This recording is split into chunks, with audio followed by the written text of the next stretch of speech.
Used বা প্রিয়ন device versus new phone, কোনটা আসলে কেনা উচিত? এরকম কনফিউশনে অনেকেই আছেন আমি জানি, কারণ রেগুলারই এমন প্রশ্ন পাই, ভাই বাজেট 25,000, ভাই বাজেট 20,000, কোনটা কিনবো? অমুক ব্র্যান্ডের ইউজড ফোন কিনবো নাকি এই নতুন ফোনটা লঞ্চ হয়েছে এটা কিনবো?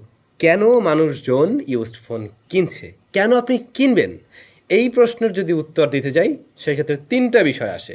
যারা ইউজড ফোন কিনতে চায় তাদেরকে জিজ্ঞেস করলেই শুনবেন সে বলবে নতুন ফোনের দাম অনেক বেশি, মানে দাম অনুযায়ী যা অফার করছে নতুন ফোনগুলো সেটা আসলে পর্যাপ্ত না। একটা সময় ওই ফোনের দাম হয়তো 18-20 হাজার ছিল, সেই ফোনটা বা সেই সেম স্পেকের ফোনটাই আমরা এখন কিনছি 25 থেকে 30 হাজারের মধ্যে।